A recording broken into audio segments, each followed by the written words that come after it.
Tim W. Rago here, games, movies, and vlogs. How the hell is everybody? And welcome to episode, I believe this is 3 of Self-Review. Now, I do want to apologize. I wanted to get this episode up yesterday, but due to time, I wasn't able to do it. But as you can probably tell by a lot of the background noise, I'm outside in my backyard.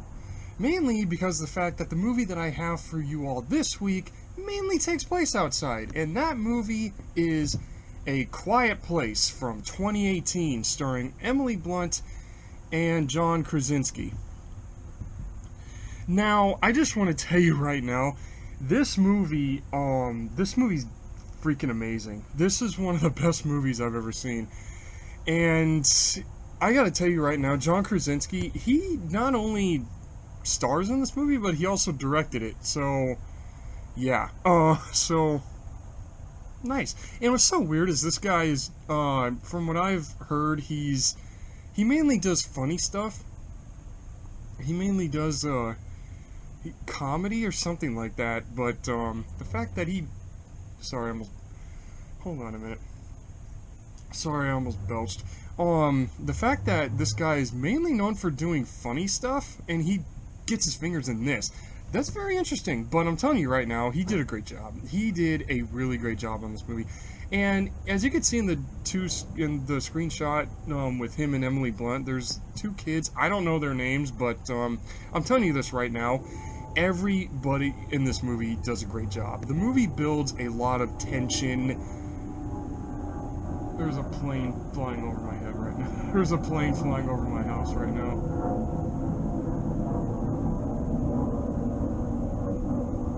Okay, so if you hear like a bunch of noises, like I said, I'm outside.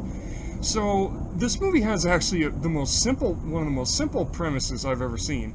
The whole premise of this movie is that there's these monsters that have taken over the town, or taken over this small town here, and it's like this post-apocalyptic thing where these monsters have taken over the small town, and it's this family trying to survive. And what this movie does that a lot of other movie universes do greatly, you know, for example, like the Monsterverse, is that they really put you in this setting where it just throws you into the middle of this, and you're just, here you go, deal with it. And there's no rhyme or reason for why it's like this, you're just put in this universe.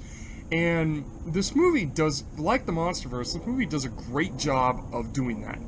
And the whole premise of this movie is, yeah, like I was trying to say a couple seconds ago, like, these monsters have taken over this town, and they don't really explain whether they've taken over the whole world or just the US. They don't explain shit. This movie doesn't explain shit. They just throw you in there, and you see this family who's in the screenshot there, who, it's just them surviving for an hour and a half. I mean, this movie is a literal hour and 27 minutes, I think, an hour and 28, all I know is that it's an hour and a half, and their youngest son, who is the shorter kid way far in the back there, who turns on this, who literally, and I'm not kidding about this, why, in these kinds of movies, why do they have a character who they write to make so stupid? Like, they make him to write these stupid-ass decisions. I don't know why they do that. It's really stupid. Like, literally, a minute before, all of them were telling this kid, because this little kid, he grabs a toy space shuttle from this store, and he wants to turn it on so bad, but the whole family tells him not to do it. So they get to this bridge, and sadly I couldn't get a screenshot of this, but they go to this friggin' bridge, and the kid turns the damn shuttle on and dies. And it's like, oh my god, they told you literally a minute and a half ago, don't turn, like a minute and a half ago in this movie, don't turn the damn shuttle on, and he does. So the kid dies, and it's not only this family is dealing with the loss of their son, of their youngest son, but they gotta survive all these monsters. So, what the hell? And they all talk in sign language for, like, literally most of the movie. Like, 98% of this movie, they're all talking in sign language because, you know, they gotta stay quiet. And it's like, okay. And that's literally the whole premise of the movie. Like, literally. Everything I just said, that's literally the whole premise. And the small town that this movie takes place in is like... Did the filmmaker, did the film crew really, like, tell this town, hey, everybody stay inside while we're shooting the town scenes? Like, seriously, because this may be a small, like, country town here, but it's like, they really make it look like a post-apocalyptic thing. A post-apocalyptic world here, so I just find it so interesting. Did they really tell the citizens, like, hey, either stay in your homes or stay inside all the buildings until we get done shooting for that day or something? I don't know, I just find it so interesting. And I gotta tell you right now, the cinematography in this movie is gorgeous. From what sorry, I almost belched again. I really am sorry for that, everybody. But from what I've read, they filmed this movie in, I think, there's like 2 locations. I read that it was in 2 locations, but most of this movie was filmed in upstate New York. And I gotta tell you, it's a very, and this screenshot here, this is the house where the family stay, where the main characters stay in here. Upstate New York it's gorgeous. They picked a perfect place to film this movie on location, where there's no CG. All of this is all legit, and it's mainly, they only use CG for the monsters, which, again, use very sparingly. Oh my god, how many people are coming in from California here? But, anyway, sorry about that. This whole movie's just gorgeous to look at, and the look and feel of this movie is just amazing. And now, let me talk about a few highlights of this movie. Oh, and down here, this is down in the basement where the father, he tries to figure everything out, and you see, like, all the cameras in the background that's, like, around the property that shows, you know, I love that this guy, if the monsters start coming through or whatever, and I love that they do that because it kind of makes it a little more scarier. Where you're sitting on a monitor, where you're watching a monitor, and it's like, oh shit, is one of the things going to come through? So I love that they did that. Oh, and also Emily Blunt's character is pregnant, and that kid's really going to have a very effed up childhood because it's like born into a world of just jack shit happening and, you know, all this, and monsters. It's, oh my god, I feel sorry for the baby. Now, let me talk about a few highlights here before I, and this video's not going to be that long, it's really not, because the movie's an hour and a half, there's barely any people in it, and there's not much to this movie, but this movie really does a great job of doing less is more. And here's a few highlights, and all the highlights I'm going to talk about, I sadly didn't get a screenshot of either of these, and there's 2 of them. Now, all the characters, they really all the actors in this movie do a really great job of portraying staying quiet, so the monsters don't hear, so the monsters can't hear them. And a great example of this is, see the stairs off to the right there in this shot?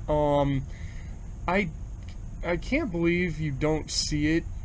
I think it's on one of the top few stairs or lower in the staircase or whatever, but there's a scene where there's this nail sticking up, and Emily Blunt's character literally accidentally steps on this thing, and it goes into her foot. And that has to be the most painful thing I've ever seen in any of this kind of movie. Emily Blunt does such a really phenomenal job at staying absolutely quiet. Like, you can see on her face, she wants to scream her ass off at stepping on a nail point first. Oh my god, that is actually the second best acting I've seen since, Naomi Watts from King Kong, 2005, where, because Naomi Watts did a great job in that movie also, where she reacts to a lot of the CG going on around her. So I just love the fact that you can so tell that this woman is in pain, and in serious pain. Oh my god, that's like literally, I think that's like, what, the third plane that's gone over me since I started doing this review. So yeah, there's that crazy scene, and so there's that great performance. I'm not kidding. That was some seriously great acting right there. And then the other scene that is a definite highlight is there's this scene where the father and the eldest son meet this older guy who is grieving over his dead wife, and the old guy, this poor guy, he just loses his shit, and next thing you know, he screams. He lets out this loud ass scream, and they don't really explain. I think they explain, or what happened to his wife or something like that. Whether the monsters, I think the monsters got him or got her or something like that, or she died of natural causes or whatever. Oh my god, that's like the fourth one now. And anyways, and he just lets out this loud scream, and then one of the monsters just jumps out and grabs him, like, holy shit. It's just like, and they're telling, and while he's screaming, they're telling him, dude, you need to shut up. You need to shut up. Shut up, shut up, shut up. And he won't, and he just dies. So it really makes you feel sorry for all the people in this movie. It truly makes you feel sorry for them, for all these people that they have to deal with this. Now, before I talk about the monsters, before I show you, and I'm sorry to say this, but I've been so spoiler heavy in this review, so for those of you who have not seen it, sorry, or not sorry, it's whatever, really. Oh my god. Okay, you know what? Challenge for everybody who sees this video. Count how many times you hear a plane in the background, if you even care. There's a challenge. I dare you. Put in the comments. Here, count how many planes fly over me in this review here. So, I'm telling you right now, the monsters, they literally, for those of you who are familiar with the TV show, Primeval, the monsters in this movie look like the future predators. They do. They literally have the same body type as the future predators, except their heads are different and their bodies look like they're covered in armor. And now, here's what these things look like, and just, damn, I swear to God, I want to say the quote from the character Dutch from the original, from Predator, the very first Predator movie, because that thing, I've heard these things are called death angels, but they don't say that in the movie, but I've seen on YouTube a couple of times that that's what these things are called, and why they're called that, I've got no idea. But let's just look how ugly. I love the design of these things, and if you look at just this screenshot here, you see why I mentioned the future Predator from Primeval, because just look at it. And now, one little huge nitpick that I have with this movie is, okay, you see on the poster right here, see the slogan, if they hear you, they hunt you. Now, okay, now you saw what the monster looked like, right? They have no eyes, and they apparently hunt by sound. You know, honest to God, this movie, with that concept, it literally just feels like a Tremors ripoff. It really does. That's my big nitpick with this movie, is that a monster hunting by sound, it feels like Tremors. It literally feels like Tremors, except actually above ground. I don't know. It just feels like not a cop-out, but it just seems like a little too easy of a concept. You know, thing. I mean, I don't know. That's just my minor little nitpick with the Death Angels, is that, like, hunting by sound, they got no eyes and they hunt by sound. Like, okay. It just feels like Tremors. It literally just feels like a rip-off of Tremors, really. And I sadly could not get a screenshot of this either, but there's some shots of these things where they show under the different, like, head pieces or whatever those are. They show, like, these things' ears, or what looks like ears. There's these big holes on the sides of their head. So I wish I could have gotten a screenshot of that, in all honesty, to show you what their hearing or sensory organ looks like. And one thing I got to tell you, I did mention earlier that there's a very minimal amount of CGI in this movie. So yeah, and when they use it, the CGI in this movie is damn good. It's really great CGI. You can see in this screenshot here that, yeah, the CGI is really great, and is really, really good, and the CGI is done by Industrial Light and Magic, who needs not one freaking introduction. I mean, seriously, anybody who is movie obsessed like myself knows Industrial Light and Magic and how amazing they are with visual effects. So, yeah, ILM needs no introduction whatsoever. So, A Quiet Place, my overall final thoughts on this movie. Great story.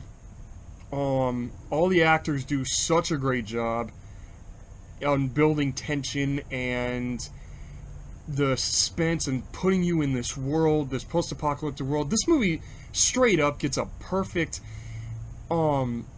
except the blatant Tremors ripoff. You can easily overlook that. That's just a minor, very noticeable little nitpick, but that's just me.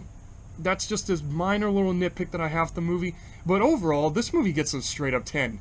This movie gets a perfect 10 out of 10 for me. Great story, great special effects, great cinematography, great, really great performances from all the actors, and there's very little cast in this movie, which... Oh shit. Okay, well, alright. See? Okay, so everything about this movie is great. Anybody who has not watched this yet needs to either get it on DVD or watch it on a streaming service, because seriously, A Quiet Place is a really, really, really good monster movie, and even though it's only an hour and a half, it's a great hour and a half well spent. So yeah, I hope you all enjoyed that. I hope you all enjoyed this review. Please be sure to like, share, and subscribe to, well, like, share, and subscribe, sorry. Please watch to the end of this video so you all know where to follow me on my social media. Because I have, because I do need to mention this, nowadays, because I think it was, like, last year, I think it was either last year or in 2019 or somewhere, one of those years, I had some Instagram bullshit happen, and somebody who I thought was my friend decided to think it, and I'm using air quotes when I say this, thought it was funny to try to, you know, hack my account and do a whole fake account bullshit and start, you know, pissing off the people that I used to talk to. So yeah, at the end of this video, when it comes to everything on my social media, I have it spelled the exact way that I made it. So if you see any other accounts that, you know, I have it spelled the way I have it, the way I made it. So any other account where you see it different is not me. Alright? So, yeah, I had to mention all that. Okay, so, yeah, this is Tim W. Rago, and I'm going to say peace out, everybody, and I will see you all in either episode 3 here, or if I decide to do a video before Sunday, I'm going to say peace out, everybody. Oh, I am going to really try to get the next episode of this on Sunday. I am going to try to get these back on track. So I uploaded the first 2 episodes of this series on Sundays. And I'm sorry that this is getting uploaded on Monday. Alright? Peace out, everybody, and see you all next time.